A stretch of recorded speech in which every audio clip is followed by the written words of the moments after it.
गरीबी हटाएंगे, लेकिन किसी भी गरीब की गरीबी हटाने की दिशा में उन्होंने कुछ भी नहीं किया। यानी इसका लाभ जब आम नागरिक को मिलने लगेगा तो महंगाई दर घटेगी। आप सभी को बहुत बहुत शुभकामनाएं और आपका अभिनंदन। वैसे तो आप सबको पता है कि हमारे देश के प्रधानमंत्री आदरणीय नरेंद्र मोदी जी ने 15 अगस्त को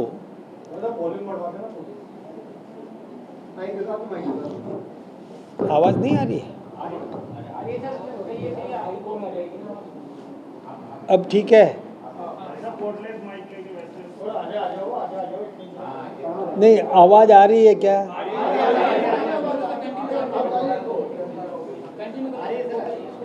मैं निवेदन कर रहा था कि हमारे देश के प्रधानमंत्री आदरणीय नरेंद्र मोदी जी ने अपने 15 अगस्त को राष्ट्र के नाम संदेश में और एक संकेत दिया था कि हम जीएसटी का और पुनरीक्षण कर रहे हैं।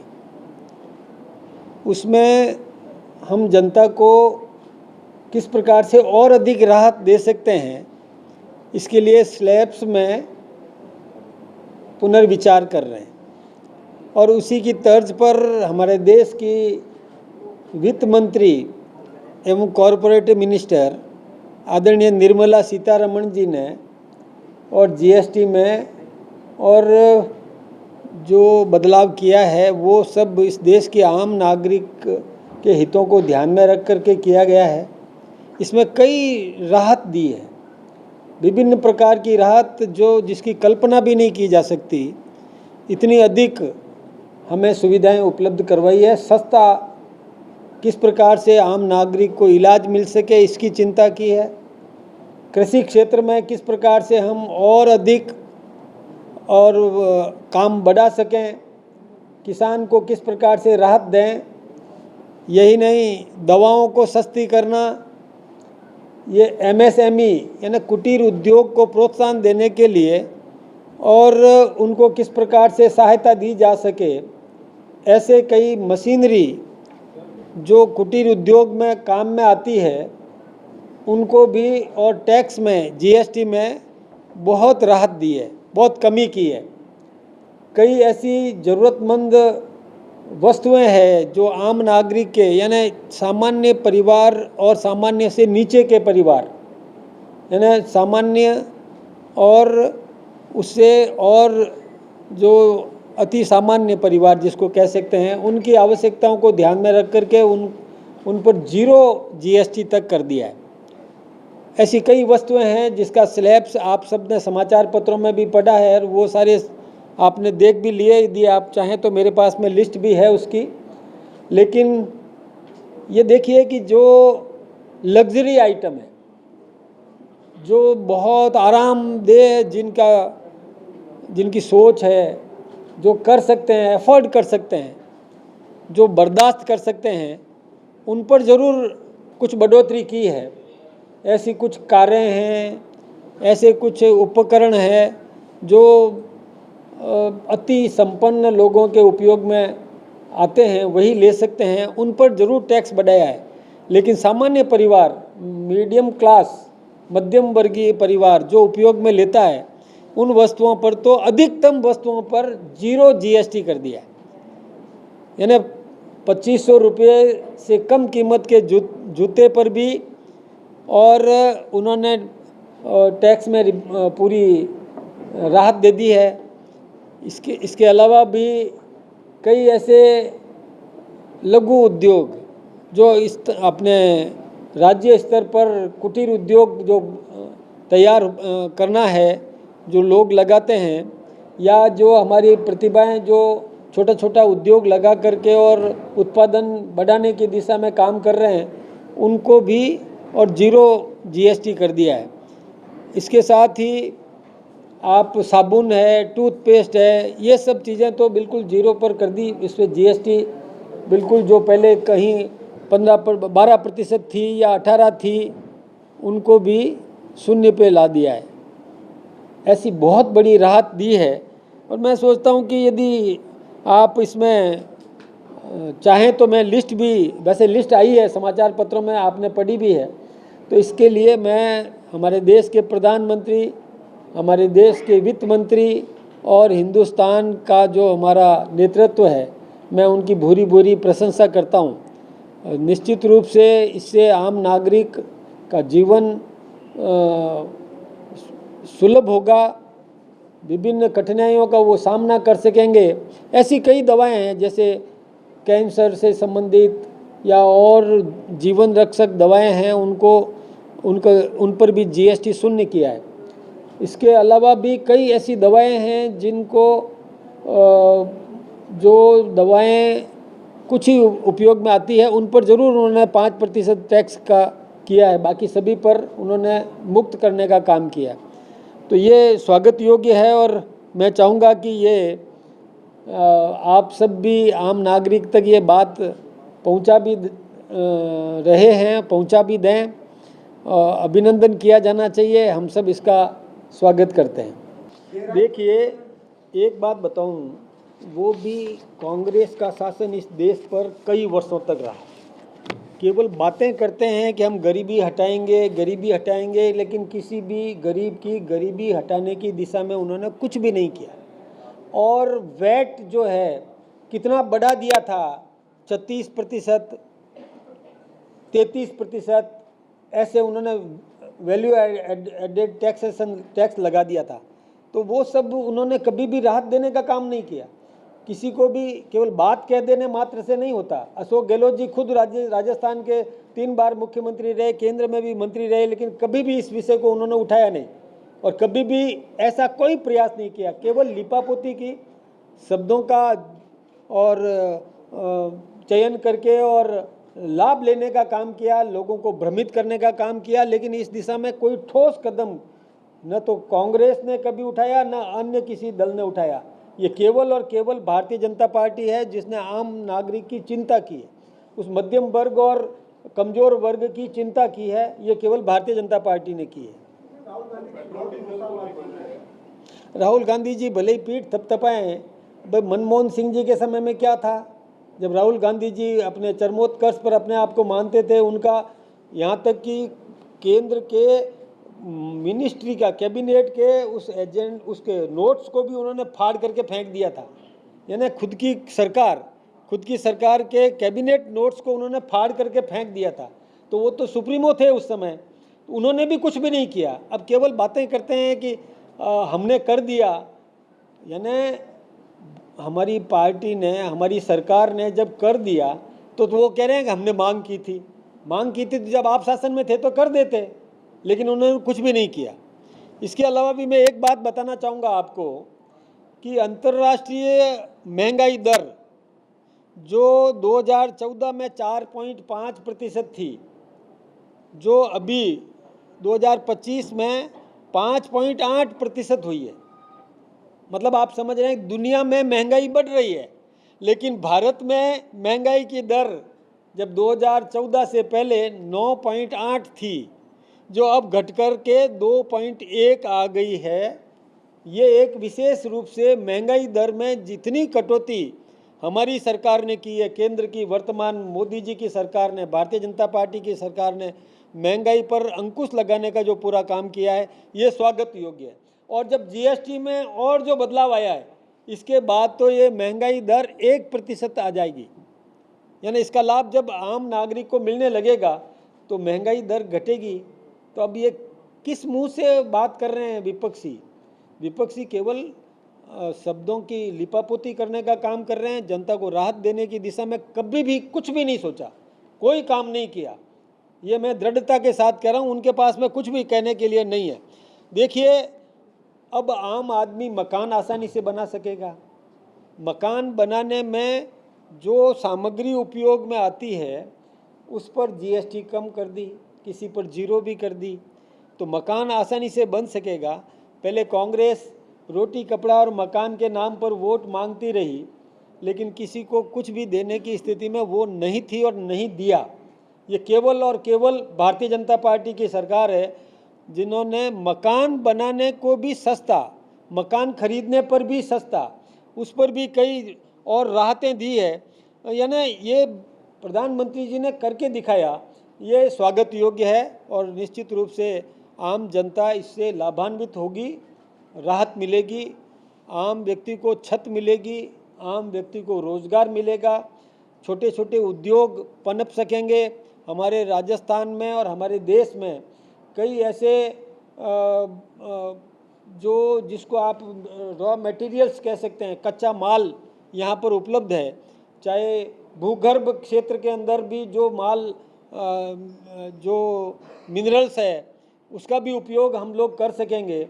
हमारे यहाँ पर उद्योग कोई भी लगाना चाहे तो उसको भी निश्चित रूप से राहत मिलेगी। एक बात मैं आप सबके सामने और बताना चाहूँगा। देखिए, अभी केंद्र सरकार ने एक LLP यानी एक लिमिटेड लायबिलिटी पार्टनरशिप, LLP इसको बोलते हैं, वो एक नया प्रयोग किया है और उससे लाभ सबको मिलेगा। इसमें उन लोगों को भी फ़ायदा मिलने वाला है जो अनुभवी लोग हैं। मैं थोड़ा सा संक्षेप में आपको बताना चाहूँगा कि कोई पार्टनरशिप होती है तो व्यक्ति अपना हिस्सा लगाता है, उसमें राशि लगाता है। इसमें कोई अनुभवी व्यक्ति है जिसमें कोई मैनेजमेंट का मास्टर है और वो उसमें योगदान देता है, तो वो उसको 0 रुपया लगाना है, क्योंकि उसके अनुभव का लाभ उसमें मिलेगा और पार्टनर बनेगा। LLP यानी उस कंपनी में पार्टनर बनेगा। कोई भी कंपनी, चाहे गवर्नमेंट की हो, सेमी गवर्नमेंट की हो या विदेशी अपने निवेश के आधार पर कंपनी हो। कोई इंजीनियर है, वो इंजीनियर है, उसके पास में एक कला है, वो उसमें पार्टनर घुसता है तो उसको पैसा नहीं लगाना है, वो अपने अनुभव का उसमें योगदान देकर के पार्टनर बन सकता है। ये बहुत बड़ी बात है, ये पहली बार हो रहा है। अनुभव तो उन्होंने प्राप्त कर लिया, कोई मैनेजमेंट में मास्टरी ले ली, कोई इंजीनियर बन गया, कोई वैज्ञानिक बन गया, लेकिन उसके पास में पैसा नहीं है। तो वो कोई उद्योग लगाना चाहे, कोई कंपनी बनाना चाहे, तो उसमें बाकी लोग पैसा लगाएंगे, वो अपने अनुभव का योगदान देगा और वो पार्टनर हो जाएगा। ये बहुत बड़ी बात है, ये कोई कम बात नहीं है। तो उससे वो मतलब कंपनी का हिस्सेदार हो गया, 0 अपना मतलब योगदान के बाद भी अनुभव का योगदान। ये बहुत बड़ी बात है। ये एक सोच देखिए कैसे है, आम कभी किसी के दिमाग में ये बात आई नहीं, जो हमारे और देश के नेतृत्व के दिमाग में बात आई। ये बहुत स्वागत योग्य है। पेट्रोल डीजल को लेकर जो वैल्यू एडेड टैक्स जो आप बात कर रहे हैं, पेट्रोल डीजल पे तो लगातार जारी है, जो पहले से चला आ रहा था, उस पर कुछ और करने का चल रहा है? ये देखिए, अभी आपने महसूस किया होगा और आपको जानकारी भी होगी कि राजस्थान के मुख्यमंत्री सम्मानीय भजन लाल जी शर्मा ने वैट में कटौती की है, पेट्रोल पर वैट में बहुत कमी कर दी और उसका फ़ायदा राजस्थान को मिल रहा है। वो क्या मिल रहा है कि हमारे यहाँ पर बड़ी बड़ी जहाज़ यहाँ से पेट्रोल लेकर के जा रहे हैं, यहाँ केवल इसीलिए उतर रहे हैं कि यहाँ से रिफ्यूल कर दे, फ्यूल लेकर के जाए, तो उससे हमारा रेवेन्यू बढ़ा है राजस्थान का, कम नहीं हुआ है। ये एक नई सोच है, उस दिशा में भी हम काम कर रहे हैं और काम करेंगे इसमें। नहीं, देखिए, आर्थिक स्थिति उसकी समीक्षा ये करना बहुत ज़रूरी है कि हमारा बजट भी चरमराए नहीं, हम बर्दाश्त कर सकें। आपको मैं एक निवेदन करना चाहूँगा कि देखिए, गरीबी की रेखा से कितने लोग बाहर निकले, टैक्स पेयर्स कितने बढ़े इस देश में। ये व्यवस्था नरेंद्र मोदी जी ने दी है, ये सोच नरेंद्र मोदी जी ने दी है कि ऐसी व्यवस्था करी कि लोग गरीबी की रेखा से बाहर निकले और खुद टैक्स देने की स्थिति में आए, उससे रेवेन्यू प्राप्त हुई, देश को राजस्व प्राप्त हुआ, और तब जाकर के इस प्रकार की व्यवस्था कर सकते हैं। हमारे जेब में सामान ही नहीं है और हम देने की बात करें तो कैसे दे सकता है। तो हमने आय बढ़ाई, हमारी इनकम बढ़ाई, इनकम बढ़ा करके फिर देने का काम किया, इसलिए इतने वर्ष लगे। बाकी कोई वो बात नहीं है, देना की भावना है, मन में भाव है, विकास भी रुके नहीं, विकास का रथ निरंतर आगे बढ़ता जाए, महंगाई दर को भी कंट्रोल किया जाए, और जीडीपी भी हमारी बढ़ती जाए। ये सब कुछ ध्यान में रख करके ये निर्णय किया गया, बहुत सोच समझ करके किया गया। और ये तभी संभव है कि जब हमने और इस प्रकार के उद्योग लगाए, इस प्रकार के रोज़गार पैदा किए, हमने आत्मनिर्भर बनने की कोशिश की। हम अब जैसे अमेरिका ने टैरिफ लगाया तो एक बार तो ऐसा लगा कि हिंदुस्तान का उद्योग चरमरा जाएगा, लेकिन उस उद्योग को भी संभाला उन्होंने, और संभाल करके, और यहाँ देसी उपयोग, हमारे यहाँ का उत्पाद, इसका अधिकतम उपयोग, we have availability of the market, we have available raw materials, ये सब चीज़ें हमको ध्यान में रख करके, और हमारे पास में बहुत बड़ा मार्केट भी है, तो फिर हम पर असर नहीं होगा, किसी भी प्रकार के विदेशी टैरिफ का हम पर असर नहीं होगा, क्योंकि हमने ऐसे उत्पाद तैयार कर दिए, हमारे उद्यमों को इस प्रकार का प्रशिक्षण दिया कि हम देसी उपयोग में आ सकने वाली वस्तुओं का निर्माण करें, उत्पादन करें, तो हम उसका उपयोग यहाँ करेंगे। इसके साथ ही ऐसे देश जो हमारी बनी हुई वस्तुओं का क्रय करना चाहते हैं, वो इंपोर्ट करना चाहते हैं, हम एक्सपोर्ट कर सकते हैं, तो हमने वो चीज़ें उत्पाद करने की दिशा में उद्यमियों को हमने प्रोत्साहित किया, और उसमें उद्यमी भी सफलतापूर्वक आगे बढ़ रहे हैं। तो हमें कोई परवाह नहीं है किसी की भी।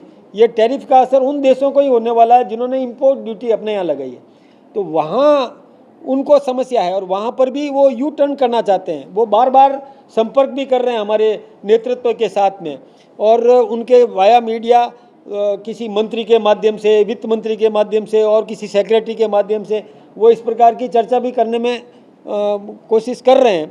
ठीक है, कोई बात नहीं, लेकिन हम आत्मनिर्भर बनेंगे, हम अपने पैरों पर खड़े होंगे, हमारा उत्पाद, आम नागरिक स्थानीय उत्पाद का उपयोग करेगा, लोकल फॉर वोकल, इस दिशा में हम आगे बढ़ रहे हैं, और निश्चित रूप से हम आगे बढ़ेंगे, हमारा देश आत्मनिर्भर बनेगा, हम सक्षम होंगे, किसी पर निर्भर नहीं करेंगे।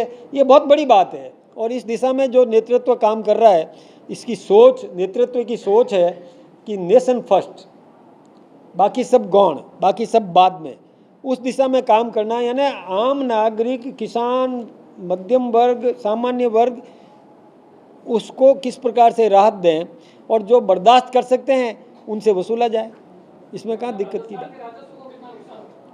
आपने ठीक बात कही है, तो उसका फ़ायदा हम करेंगे, हम स्थानीय उत्पाद को बढ़ाएंगे, कुटीर उद्योग को बढ़ाएंगे, हमारे यहाँ जो रॉ मटेरियल्स है उसके लिए एमएसएमई का और विस्तार करेंगे। हमारी प्रतिभाएं जो है, जो कुछ भी काम, मैंने एलएलपी की जो बात इसीलिए की थी कि मतलब कम पूंजी में भी, बिना पूंजी में भी किस प्रकार से कोई कंपनी बना करके उसको हम आगे पनपा सकते हैं।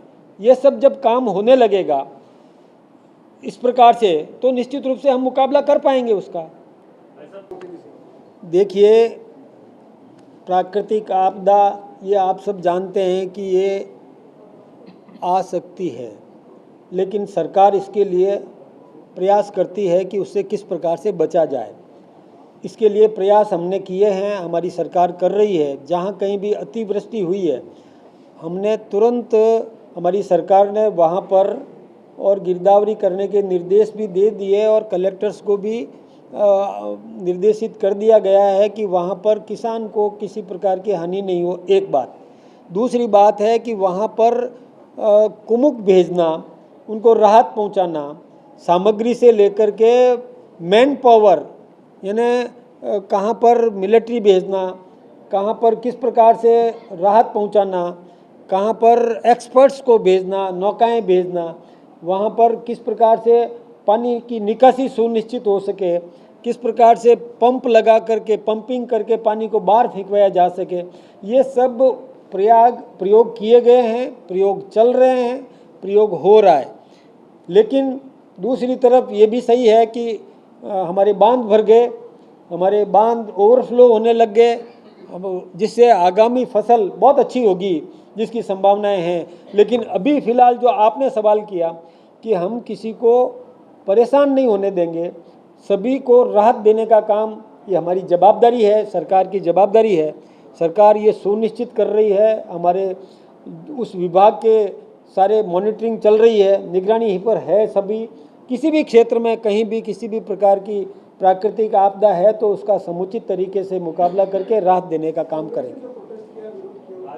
देखिए, प्रोटेस्ट करेंगे, ये बात बिल्कुल सही है, लेकिन काम करने से ही राहत मिलेगी। काम करने के लिए पाबंद किया गया है कि तुरंत गति से राहत दी जाए, ये करेंगे। लेकिन विपक्ष तो देखिए, उनके ज़माने में क्या हुआ उस बात को वो भूल जाते हैं।